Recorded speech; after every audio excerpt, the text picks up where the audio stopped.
लक्ष्य रखो, मुझे निमित्त बनना है।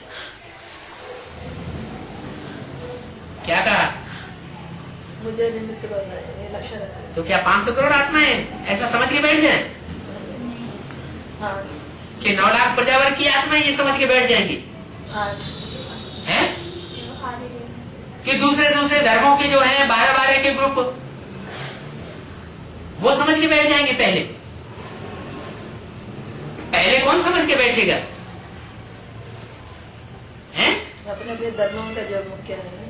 हाँ, हर एक आत्मा माने आप में से एक एक आत्मा को ये लक्ष्य रखना है कि मुझे निमित्त बनना है विश्व परिवर्तन का।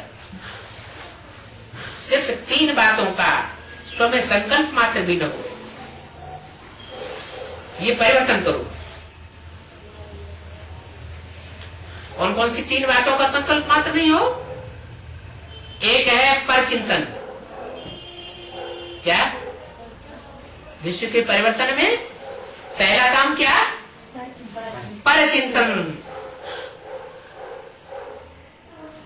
का संकल्प मात्र भी न हो। दूसरा, एक तो चिंतन होता है मन से, और दूसरा पर दर्शन, आंख से ये क्या कर रहा है, ये काम हो रहा है। ये परदर्शन, ये संकल्प मात्र में भी नहीं करना। प्रैक्टिकल में आंखों से देखना कि कोई बुरा कर रहा है, ये तो बहुत दूर की बात, लेकिन संकल्प मात्र में भी ऐसी भावना न आए। पहला परचिंतन, दूसरा परदर्शन, अर्थात स्वदर्शन के बजाय परदर्शन नहीं, और तीसरा परमत या परसंग अर्थात कुसंग। श्रेष्ठ संग करो। क्या? मनसा से क्या नहीं करो? पर चिंतन नहीं करो, दृष्टि से पर दर्शन नहीं करो, और बाकी कर्मेंद्रियों से क्या नहीं करो? स्व का संग करो। पर का संग, पराये का संग मत करो। कौन है फिर स्व? है इस दुनिया में स्व कौन है? बाप स्व है, और बाकी सब पर है। लौकिक अम्मा बाप सारे तो पर है, पर ही लिस्ट में आते हैं।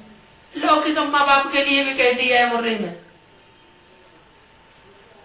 इस अंतिम जन्म में माँ बाप बच्चों के बड़े दुश्मन बन जाते हैं। भले ज्ञान में चलने वाले भी होते हैं, उनकी भी दिल होती है मेरी बच्चा की शादी हो जाए, तो क्या हुए? दुश्मन हुए ना। तो बोला श्रेष्ठ संग करो, क्योंकि संग दोष बहुत ही नुकसान कर देता है। क्या कहा? कुमारियों ने क्या सुना? हाँ, तुम तो, तुम्हारा तो संग दोष होता ही नहीं, तुम तो आश्रम में बैठी हुई है, बैठोगी, संग दोष होगा? हैं? और बाबा के घर में बैठने वालों को संग दोष होगा? हाँ, भले मधुबन है, मधुबन में भी बाप का घर है, उसमें भी माया आती है। माया आती है, क्या सीधी कोई रूप धारण करके आ जाती है? जरूर कोई न कोई में माया प्रवेश करती है। तो माया उन्हीं में ज्यादा प्रवेश करती है जो उसके चंबे में ज्यादा आए होंगे, जो दूसरे धर्म में कन्वर्ट हुए होंगे, उन्हीं में ज्यादा प्रवेश करेगी, और प्रवेश करके हमको कुसंग लगाती है। तो बोला संग दोष बहुत नुकसान कारक है। पहले भी बाप दादा ने कहा था, एक परोपकारी बनो, और यह 3 पर काट दो। क्या कहा? कौन से 3 पर काटना है? 3 पर कौन से काटना है? एक, पर चिंतन नहीं करना मन से, एक दृष्टि से पर दर्शन नहीं करना, और तीसरा कर्मेंद्रियों से पर संग नहीं करना, माने पराया संग नहीं करना। संग करना भी है तो किसका करना है? एक बाप दूसरा भी कोई।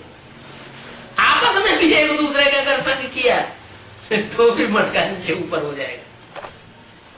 क्या मान लो अष्टदेव है और वो अष्टदेव भी आपस में एक दूसरे से चिपकने लगे तो क्या होगा? रिजल्ट क्या होगा? उन चिपकने वालों की स्थिति नीचे गिरी। बोला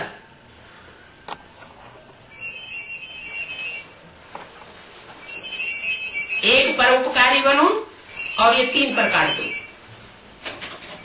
परदर्शन, परचिंतन, परमत और कुसंग। औरों का फालतू संग। क्या इसका मतलब ये नहीं है कि किसी के संसर्ग संपर्क में ही नहीं आना।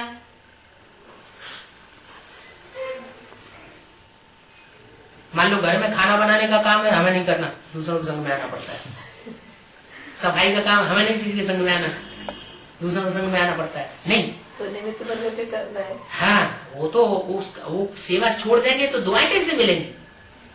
सेवा तो करनी है लेकिन किसी के संग का रंग अपने में लगने नहीं देना है, फालतू संग नहीं। परोपकारी बनो तभी दुआएं मिलेंगी और दुआएं देंगे। कोई कुछ भी दे, क्या कोई तुमको मार दे या गाली दे, कुवचन दे, कोई कुछ भी दे, लेकिन आप क्या करो? दुआएं दो। आप दुआएं दो। वाह, वो थप्पड़ मार दे, हम उसको दुआएं देते रहे हैं? क्यों ऐसे हो सकता है? कोई थप्पड़ मारता जाए हम दुआएं देते जाए? ऐसे ऐसे आश्रम भी है जहाँ इंचार्ज बहने, असिस्टेंट बहनों की डंडा लेकर पिटाई करती है। तो असिस्टेंट बहने ये प्रैक्टिस करें क्या? उनको दुआएं दे। बाप को रिपोर्ट कर सकते नहीं, वो रिपोर्ट तो बात की बात है, उस समय क्या करें? उस समय हैं? देखने के बोले नहीं, उस समय कम से कम भाग तो सकती है।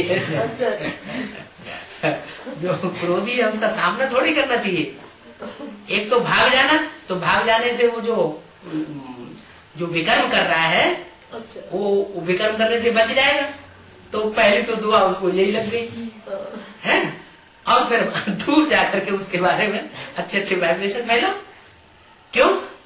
क्योंकि वो जो कुछ भी कर रहा है वो हमारे ही पूर्व जन्मों का रिटर्न हमको दे रहा है। ऐसे कोई हमको कोई कुछ कर नहीं सकता। हमारी आत्मा अगर संपन्न बन जाए तो हमको कोई दुख दे सकेगा? नहीं दे सकेगा। तो वो तो हम हमारे ऊपर कृपा कर रहा है, हमारा हिसाब किताब जल्दी पूरा पूरा कर रहा है।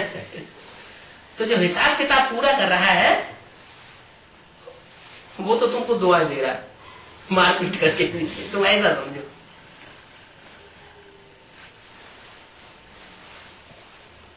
कोई कुछ भी दे लेकिन आप उसको दुआएं दो, इतनी हिम्मत है।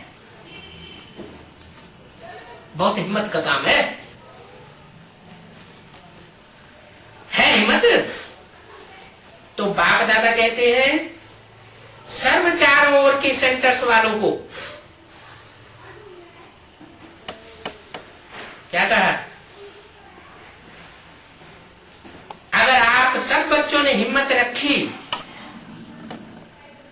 कोई कुछ भी दे लेकिन हमें दुआएं देनी है, तो बाप दादा इस वर्ष एक्स्ट्रा आपको हिम्मत के उमंग के कारण एक्स्ट्रा मदद देगा। क्या कहा? हिम्मत रखने से। हाँ, अगर आप बच्चों ने इस बात में हिम्मत रखी, कौन कौन सी बातों में? पर चिंतन नहीं करेंगे, पर दर्शन नहीं करेंगे, पर संग नहीं करेंगे, और क्या क्या करेंगे? पर उपकारी बनेंगे किसी भी हालत में। अगर ये हिम्मत रखी तो बाप दादा इस वर्ष एक्स्ट्रा आपको हिम्मत,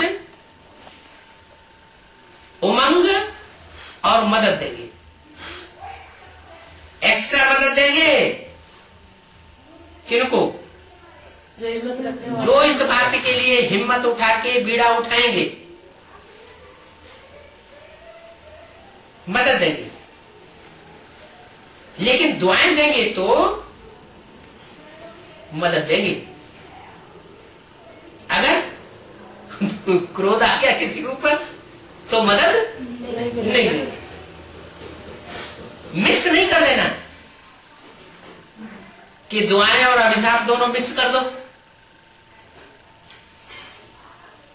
बाप दादा के पास तो सारा रिकॉर्ड आता है ना।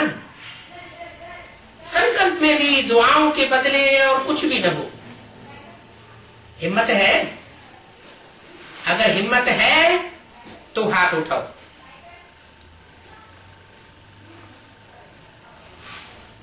है हिम्मत है तो उमंग रूपी बुद्धि का हाथ उठाओ। करना पड़ेगा। क्या कहा? किसको करना पड़ेगा?